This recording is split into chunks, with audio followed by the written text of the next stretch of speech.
గ్రామాలు పట్టణాల్లో ఉన్న క్రీడారత్నాలను వెలికి తీసేందుకు ఆడుదామాంధ్ర పేరుతో ఆటల పోటీలు నిర్వహించింది వైసీపీ ప్రభుత్వం గతంలో.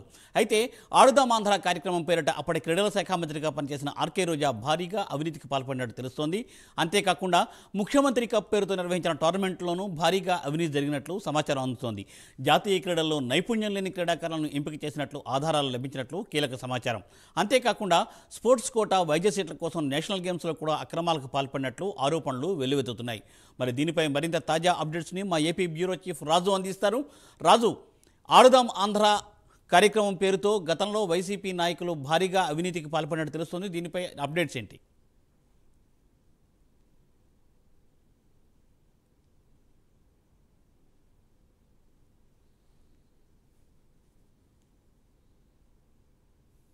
అప్పటి వైఎస్ఆర్ కాంగ్రెస్ పార్టీ ప్రభుత్వం ఆడుదాం ఆంధ్ర కార్యక్రమం నిర్వహించింది.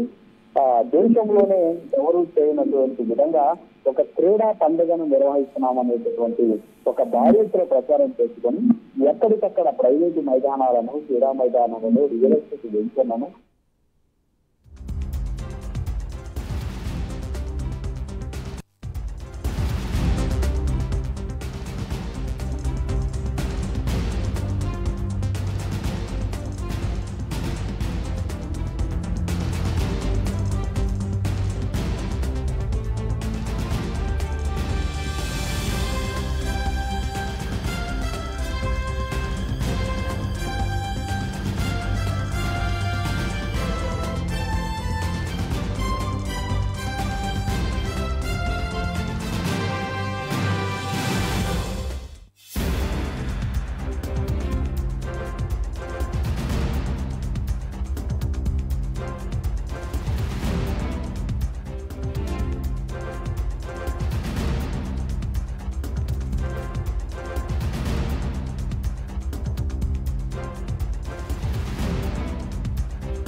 వైఎస్ జగన్ సర్కార్ స్కామ్ల సర్కార్గా మారింది.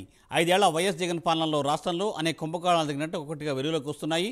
అలాగే ఆడుదాం ఆంధ్ర పేరుతో గతంలో వైసీపీ ప్రభుత్వంలో పెద్ద ఎత్తున క్రీడా పోటీలు నిర్వహించారు. ఆ క్రీడా పోటీల్లో భారీ ఎత్తున స్కామ్ జరిగినట్టుగా ప్రస్తుతం వెలుగు వస్తోంది. దీనిపై సిఐడి కూడా పలు ఫిర్యాదులు వెల్లువెత్తాయి. దీనిపై మరింత సమాచారాన్ని మా ఏపీ బ్యూరో చీఫ్ రాజు అందిస్తారు. రాజు, మూర్తి, అదే ఇందాక మనం చెప్పుకున్నట్టు క్రీడా రత్నాలను వెలికి తీస్తామని చెప్పేసి ఒక అతిపెద్ద క్రీడా పండుగ పేరుతోటి వైఎస్ఆర్ కాంగ్రెస్ పార్టీ అధికారంలో ఉన్నటువంటి సందర్భంలో నిర్వహించినటువంటి ఆడుదాం ఆంధ్ర ఈరోజు అవినీతి ఆడుదాం ఆంధ్రగా మారినటువంటి పరిస్థితి. ఈ ఆడుదాం ఆంధ్ర అనేటటువంటి క్రీడల వెనక భారీ కుంభకోణం చోటు చేసుకున్నట్టు తెలుస్తుంది. దీని మీద క్రీడా సంఘాలన్నీ కూడా సిఐడికి ఫిర్యాదు చేశాయి. ఎస్పెషల్లీ ఆడుదాం ఆంధ్ర పేరుతోటి రాష్ట్రంలో ఇప్పటి వరకు ఉన్నటువంటి క్రీడలను పక్కన పడేసి కేవలం కుంభకోణము, అంతేకాకుండా స్కాములు, కోట్ల రూపాయలను వెనకేసుకోవాలి అనేటటువంటి ఏకైక లక్ష్యంతో, ఉద్దేశంతో ఆడుదాం ఆంధ్ర కాదు ఇది, క్రీడాకారులతో ప్రభుత్వం ఆడుదాం అనేటటువంటి పేరుతోటి నిర్వహించుంటే బాగుండేది అని చెప్పేసి చాలామంది చెబుతూ ఉన్నటువంటి పరిస్థితి. ఈ మేరకు సిఐడి కూడా దీని మీద ఫిర్యాదులు అందినటువంటి సిచ్యువేషన్. అయితే ఆడుదాం ఆంధ్ర పేరుతో 100 కోట్ల రూపాయల వ్యయంతో నిర్వహించినటువంటి ఈ క్రీడలు కనీసం 10 కోట్లు కూడా ఖర్చు కానటువంటి ఈ క్రీడల్లో దాదాపు 100 కోట్ల వ్యయంతో నిర్వహించారు. సో దీంట్లో దాదాపు 90 కోట్ల వరకు కూడా అవినీతి అక్రమాలు జరిగాయి. ఈ డబ్బంతా కూడా అప్పటి మంత్రి రోజా, అలాగే శాప్ చైర్మన్గా పనిచేసినటువంటి బైరెడ్డి సిద్ధార్థరెడ్డి దోచేశారు అని చెప్పేసి ఇక్కడ అనేక విమర్శలు వెల్లువెత్తుతూ ఉన్నటువంటి పరిస్థితి. చాలా వరకు కూడా సాక్ష్యాధారాలతో కొన్ని క్రీడా సంఘాలకు సంబంధించినటువంటి ప్రతినిధులు సిఐడి కూడా ఫిర్యాదు చేసినటువంటి సిచ్యువేషన్ ఉంది. ఎస్పెషల్లీ ఇప్పటికే దీని మీద ఆంధ్రప్రదేశ్ వ్యాప్తంగా కూడా శాఖల వారీగా సమీక్షలు నిర్వహించడం, అంతేకాకుండా రాష్ట్ర వ్యాప్తంగా పరిపాలనను ప్రక్షాళన చేస్తూ ముందుకు ఉన్నటువంటి చంద్రబాబు సర్కార్ ప్రస్తుతానికి ఈ ఆడుదాం ఆంధ్రలో జరిగినటువంటి అవినీతి అక్రమాల మీద ఫోకస్ పెట్టింది. ఈ నేపథ్యంలోనే ఆంధ్రప్రదేశ్ నుంచి చంద్రబాబు సర్కార్ గురిపెట్టినటువంటి మొదటి వికెట్ రోజాదే అని తెలుస్తుంది. ఎందుకంటే ఈ కేసుకు సంబంధించి త్వరితగతిన విచారణ పూర్తి చేసి సాక్ష్యాధారాలను సేకరించిన తర్వాత రోజా మీద అలాగే బైరెడ్డి సిద్ధార్థ రెడ్డి మీద కేసులు పెట్టాలి అని చెప్పేసి సిఐడికి ఆల్మోస్ట్ మౌఖిక ఆదేశాలు అందినట్టు తెలుస్తోంది. దీంట్లో అవినీతి అక్రమాలు చోటు చేసుకున్నట్టు ఆధారాలుంటే వెంటనే అరెస్టు చేసేందుకు కూడా సిఐడి రంగం సిద్ధం చేస్తూ ఉన్నటువంటి పరిస్థితి. దీనికి సంబంధించి ఇప్పటికే శాప్లో పనిచేసినటువంటి డిఎస్డిఓలు కావచ్చు, అంటే డిస్ట్రిక్ట్ స్పోర్ట్స్ డెవలప్మెంట్ అథారిటీకి సంబంధించినటువంటి ఆఫీసర్స్ కావచ్చు, అంతేకాకుండా శాప్కి సంబంధించి అంటే స్పోర్ట్స్ అథారిటీ ఆఫ్ ఆంధ్రప్రదేశ్కి సంబంధించినటువంటి స్పోర్ట్స్ స్కూళ్ళు, అలాగే శాప్కి సంబంధించినటువంటి క్రీడా మైదానాల్లో పనిచేసిన కోచ్లను కూడా విచారించి వాళ్ళ ద్వారా కొన్ని వివరాలు తెలుసుకునేటటువంటి ప్రయత్నం సిఐడి అధికారులు కూడా చేస్తున్నట్టు సమాచారం అందుతోంది. దీంతో పాటు సీఎం కప్పు పేరుతోటి బైరెడ్డి సిద్ధార్థ రెడ్డి ఆధ్వర్యంలో, అంటే అప్పుడు ఆయన శాప్ చైర్మన్గా ఉన్నటువంటి సందర్భంలో సీఎం కప్పు పేరుతోటి ఒక పెద్ద టోర్నమెంట్ని నిర్వహించారు. ఈ టోర్నమెంట్లో ఏదైతే అనేక క్రీడల్ని అందులో పెట్టినటువంటి పరిస్థితి, సీఎం కప్పు పేరుతో జరిగినటువంటి క్రీడల్లో పాల్గొన్నటువంటి వివిధ జట్లకు, అంటే జిల్లాల నుంచి సీఎం కప్లో పాల్గొనేందుకు రాష్ట్ర వ్యాప్తంగా టీంలు వెళ్తే కనీసం వాళ్ళకి అవసరమైనటువంటి టీఏడిఏలు కూడా ఇవ్వలేదు. దీంతో టీం మేనేజర్లుగా వ్యవహరించినటువంటి ఫిజికల్ ఎడ్యుకేషన్ టీచర్లు అలాగే ఫిజికల్ డైరెక్టర్ తమ సొంత ఖర్చులు పెట్టుకొని తీసుకెళ్లి దాతల సహకారంతో నిర్వహించినటువంటి పరిస్థితి. కానీ సీఎం కప్పు పేరుతోటి 100 కోట్ల రూపాయలని విత్డ్రా చేసుకున్నటువంటి సిచ్యువేషన్ ఉంది. దానికి సంబంధించినటువంటి ఆధారాలను కూడా క్రీడా సంఘాలు ఇప్పటికే ఫిర్యాదు చేసినటువంటి ఫిర్యాదుల్లో వాస్తవాలతో కూడినటువంటి సాక్ష్యాలను సమర్పించినటువంటి సిచ్యువేషన్. మరోపక్క ఈ క్రీడా పరికరాలకు సంబంధించి అంటే ఆడుదాం ఆంధ్ర పేరుతో ఏం చేశారంటే తొలుత ఆడుదాం ఆంధ్ర అనేటటువంటి ఒక కాన్సెప్ట్ని తీసుకొని ఇది గ్రామీణ స్థాయిలో ఉన్నటువంటి క్రీడాకారులందరూ కూడా రాష్ట్ర స్థాయి వరకు కూడా వివిధ దశల్లో క్రీడలు నిర్వహించి తద్వారా వాళ్ళలో ఉన్నటువంటి నైపుణ్యాన్ని వెలికితీసి రాష్ట్రం తరఫున వాళ్ళు ప్రాతినిధ్యం వహించే విధంగా జాతీయ క్రీడలో వాళ్ళని తీర్చిదిద్దుతామనేటటువంటి ఒక నెపాన్ని చూపించి, ఒక ఆశను చూపించి, ఎస్పెషల్లీ గ్రామ స్థాయిలో అంటే సచివాలయ స్థాయిలో తొలిసారిగా క్రీడలు పెట్టారు.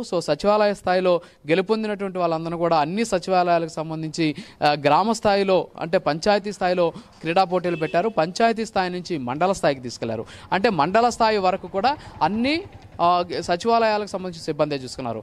ఎప్పుడైతే సచివాలయ స్థాయి నుంచి మండల స్థాయికి ఈ క్రీడాకారులు వెళ్ళారు అంటే ఒక్కొక్క మండలానికి ఒక 4 ఎస్పెషల్లీ 4 డిసిప్లిన్ తీసుకుంటే అంటే వాలీబాల్, క్రికెట్, అలాగే కబడ్డీ, ఖోఖో ఈ 4 క్రీడలను తీసుకుంటే రమారమి 60 మంది వరకు కూడా క్రీడాకారులు, అంటే ఉమెన్ టీంలో 60 మంది, అలాగే జెంట్స్కి సంబంధించినటువంటి 4 డిసిప్లిన్స్లో 60 మంది, మొత్తం కలిపి 120 మంది మండల స్థాయికి వెళ్ళారు.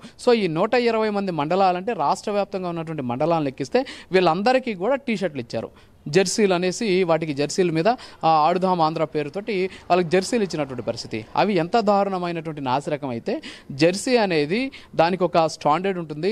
జెర్సీ ఇచ్చేటువంటి సందర్భంలో ఆ క్రీడాకారుడు చాలా గర్వంగా వేసుకునేటటువంటి ఒక అపురూపమైనటువంటి జెర్సీ అది. మరి ఆ జెర్సీ స్థానంలో నెక్ టీషర్ట్ అంటే కనీసం పట్టుమని 100 రూపాయలు కూడా విలువ చేయనటువంటి ఒక ఏమాత్రం నాసిరకం, అసలు ఏమాత్రం ఉపయోగపడినటువంటి ఒక టీషర్ట్ని వాళ్ళకి అంటగట్టారు. అంటే ఆ టీషర్ట్ 100 రూపాయలు అంటే బిల్లు చూస్తే 300, 400 అందులో విత్డ్రా చేసుకున్నట్టు చూపించారని చెప్పేసి ఆరోపణలు వ్యక్తమవుతున్నాయి. ఇక క్రికెట్కి సంబంధించి కిట్లు ఇచ్చారు.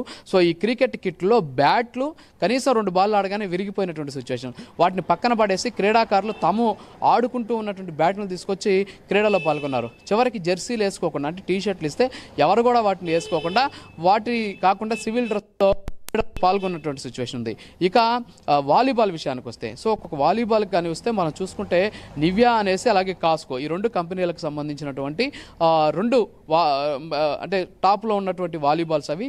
ఆ బాల్ ఒకటి అతిపెద్దగా అంటే ఒక రకంగా చెప్పాలంటే మేలైనటువంటి వాలీబాల్ 600-700కి మించలేదు. కానీ ఒక్కొక్క వాలీబాల్ అంటే వీళ్ళు తీసుకుంది సింథటిక్ వాలీబాల్తో ఆడారు. ఈ సింథటిక్ ఒకటి, తర్వాత రబ్బర్ వాలీబాల్. ఈ 2 బేరీజ్ వేసుకుంటే చాలా మధ్యస్థ ధర అంటే 400 నుంచి 500 మధ్యలో ఉంటుంది ఆ బాల్. కానీ వాళ్ళు వేసుకున్నటువంటి బిల్లు దాదాపు 1000 నుంచి 1200 రూపాయల వరకు విత్డ్రా చేసుకున్నటువంటి సిచ్యువేషన్.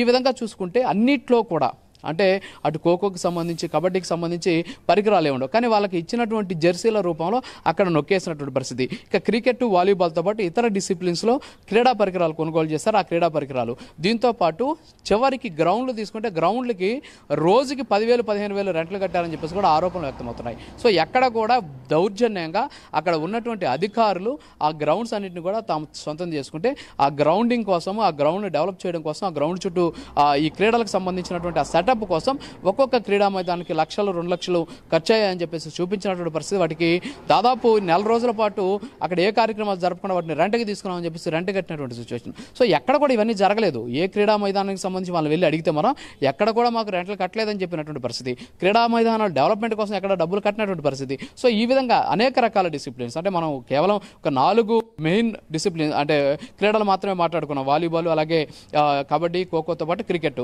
సో మిగతా చాలా ఉన్నాయి, ఆర్చరీ కావచ్చు, టెన్నిస్ కావచ్చు, అలాగే చాలా క్రీడలు ఉన్నాయి. సో ఈ క్రీడలు అన్నింటిలో కూడా భారీ ఎత్తున అవినీతి చోటు చేసుకున్నటువంటి సిచ్యువేషన్. సో ఇదొక ఎత్తు అయితే ఇక్కడ మరొక విషయం ఏంటంటే ఎస్పెషల్లీ స్పోర్ట్స్ కోటాకి సంబంధించి మెడికల్ సీట్లు చాలా సులభంగా వస్తాయి. ఈరోజు ర్యాంకులు రానటువంటి వాళ్ళు మెడికల్ సీటుకు తీసుకోవాలి మేనేజ్మెంట్ కోటాలు అంటే బి కేటగిరీ కావచ్చు, అలాగే మేనేజ్మెంట్ కోటాలో సీటు తీసుకోవాలంటే దాదాపు 60 లక్షల నుంచి ₹1,00,00,000 వరకు ఖర్చు అవుతున్న పరిస్థితి. సో దీన్ని ఆసరాగా తీసుకున్నటువంటి కొంతమంది ఏం చేశారంటే ఈ స్పోర్ట్స్ కోటాని ఎంచుకొని స్పోర్ట్స్ కోటాలో నేషనల్స్ ఆడినట్టు సర్టిఫికేట్లు తీసుకుంటే ఫ్రీగా అక్కడ స్పోర్ట్స్ కోటాలో మెడికల్ సీట్ వస్తుంది. సో ఈ 60 లక్షల నుంచి ₹1,00,00,000 తగ్గుద్ది, దానికి బదులు ఇలా 10 లక్షలు వస్తే మాకు సర్టిఫికేట్ వస్తుందని చెప్పేసి ఇది ఒక బేరంగా మాట్లాడుకొని రోజాతో పాటు బైరెడ్డి సిద్ధార్థరెడ్డి వీళ్ళిద్దరికీ కొంతమంది ఫిజికల్ డైరెక్టర్లు, కొంతమంది ఏదైతే క్రీడా సంఘాలకు సంబంధించినటువంటి చైర్మన్గా చెప్పుకునేటటువంటి కొంతమంది అవినీతి పరులు ఎవరైతే ఉంటారో వీళ్ళు ఇవన్నీ కూడా తీసుకెళ్లి వాటికి ముట్టజెప్పి దీంట్లో భాగంగానే అనేక క్రీడల్లో అంటే కనీసం ఏమాత్రం కూడా క్రీడా నైపుణ్యం లేనటువంటి వాళ్ళందరినీ ఎంపిక చేసి వాళ్ళని నేషనల్స్కి తీసుకెళ్ళి నేషనల్స్లో అవమానం పాలై, ఓటమి పాలై తిరిగి వచ్చి ఆ సర్టిఫికేట్ తీసుకొని ఈ నాసిరకం క్రీడాకారులు ఎవరైతే నైపుణ్యం లేనటువంటి క్రీడాకారులు ఉంటారో వీళ్ళందరూ కూడా పోయి అక్కడ ఆ స్పోర్ట్స్ కోటాకి సంబంధించి మెడికల్ సీట్లు తీసుకున్నటువంటి పరిస్థితి. సో ఇలాంటివన్నీ చాలా జరిగినాయి. అంటే ఒక క్రీడాకారుల్ని తీసుకొచ్చి ఈరోజు మిగతా దేశాలు ఒక ఏషియన్ గేమ్స్ కావచ్చు, కామన్వెల్త్ క్రీడలు కావచ్చు, అలాగే నేషనల్ గేమ్స్ కావచ్చు. సో నేషనల్ గేమ్స్కి సంబంధించి మనం కానీ చూసుకున్నట్లయితే ఎక్కడో అట్టడుగున ఆంధ్రప్రదేశ్ రాష్ట్రానికి సంబంధించినటువంటి పేరు ఉంటుంది. ఎన్ని గోల్డ్ కొట్టారు, ఎన్ని మెడల్స్ సాధించారు అనే దానికి చాలా తక్కువ, చాలా స్వల్పంగా, అంటే స్వర్ణము తక్కువ, అలాగే కాంస్యం తక్కువ, అలాగే బ్రాంజ్ తక్కువ. సో ఈ విధంగా చాలా తక్కువ మోతాదులో చాలా చివరన ఉంటే నిజంగా క్రీడాకారులకు చాలా బాధేస్తూ ఉంటుంది. అయితే ఇలా వెళ్ళేటటువంటి వాళ్ళలో చాలామంది కూడా ఈ విధంగా మెడికల్ సీట్ల కోసము తాము వెళ్ళేటటువంటి క్రీడా బెర్తుల్ని కొనుక్కొని వెళ్తూ ఉన్నటువంటి పరిస్థితి. అంటే ఇదంతా కూడా కేవలం ఇది ఒక అవినీతి మాత్రమే కాదు, నిజమైనటువంటి క్రీడాకారుల భవిష్యత్తు, చదువు రానటువంటి వాళ్ళకి ఒక మెడికల్ సంబంధించినటువంటి నైపుణ్యం కలిగినటువంటి సీట్లు సాధించి పెట్టేటటువంటి ఒక సాధనంగా ఈరోజు ఈ క్రీడల్ని వాడుకున్నారు. సో ఇదంతా కూడా ఇది కేవలము నిరుద్యోగుల మీద వాడినటువంటి అస్త్రము, అంతేకాకుండా నిజమైనటువంటి క్రీడాకారులను తొక్కేసినటువంటి పరిస్థితి. కేవలం దీన్ని అవినీతి అనేటటువంటి కోణంలో మాత్రమే చూడకుండా ఈ 3 కోణాల్లో కానీ చూసినట్లయితే వాస్తవాలన్నీ కూడా వెలుగు చూసేటటువంటి అవకాశాలు కనిపిస్తున్నాయి. రాష్ట్ర వ్యాప్తంగా ఈరోజు ఆడుదాం ఆంధ్ర పేరుతోటి జరిగినటువంటి ఈ కుంభకోణం ఏదైతే ఉందో ఈ కుంభకోణంలో చాలామంది ప్రమేయం ఉంది. అందులో ఎస్పెషల్లీ మాజీ మంత్రి రోజా, అలాగే బైరెడ్డి సిద్ధార్థరెడ్డి. సో వీళ్ళిద్దరికీ తెలిసి శాప్లో మొత్తం అంటే స్పోర్ట్స్ అథారిటీ ఆఫ్ ఆంధ్రప్రదేశ్లో మొత్తం తమ చెప్పు చేతల్లో పెట్టుకొని నడిపించినటువంటి పరిస్థితి. ఎన్నికల ముందు వరకు కూడా రోజాకి, అలాగే సిద్ధార్థరెడ్డికి, బైరెడ్డి సిద్ధార్థరెడ్డికి ఇద్దరికి కూడా ఎలాంటి అంతగా వాళ్ళిద్దరికీ కూడా రాజకీయ పరిచయాలు లేనటువంటి పరిస్థితి ఎక్కడ మనం చూడలేదు. కానీ ఎప్పుడైతే ఆయన శాప్ చైర్మన్ అయ్యాడో, ఎప్పుడైతే రోజా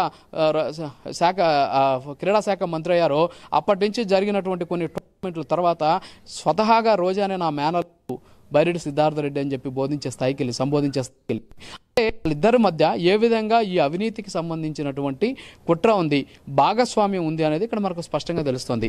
అయితే దీనికి సంబంధించి ఇప్పటికే సిఐడికి కేసులు పెట్టేందుకు ఫిర్యాదులు అందినటువంటి నేపథ్యంలో సిఐడి కూడా దీని మీద దృష్టి కేంద్రీకరించి గతంలో ఏదైతే తప్పుడు కేసులు పెట్టి సిఐడిని వాడి ఈరోజు చాలామంది జీవితాలని నాశనం చేసింది వైఎస్ఆర్ కాంగ్రెస్ పార్టీ, ఈ కూటమి ప్రభుత్వం సిఐడిని అవినీతి రహిత పాలన కోసం, అవినీతిలో జరిగినటువంటి వ్యవస్థలని ప్రక్షాళన చేసేటటువంటి దిశ ఇప్పుడు సిఐడి అధికారులు పక్షపాతం లేకుండా కానీ విచారణ జరిపినట్లయితే గతంలో జరిగినటువంటి అనేక అవినీతి కుంభకోణాలన్నీ కూడా వెలుగులోకి వచ్చేటటువంటి అవకాశాలు కనిపిస్తున్నాయి. సో దీని మీద ఇప్పటికే సిఐడి ఫిర్యాదులు అందాయి. సో ఈ ఫిర్యాదుల నేపథ్యంలో పూర్తి స్థాయి విచారణ జరిపి అటు రోజాని అలాగే బైరెడ్డి సిద్ధార్థ రెడ్డి ఇద్దరు కూడా జైలుకి వెళ్ళక తప్పదు అని చెప్పేసి చాలామంది క్రీడా నిపుణులు కూడా చెప్తూ ఉన్నటువంటి పరిస్థితి కనిపిస్తోంది.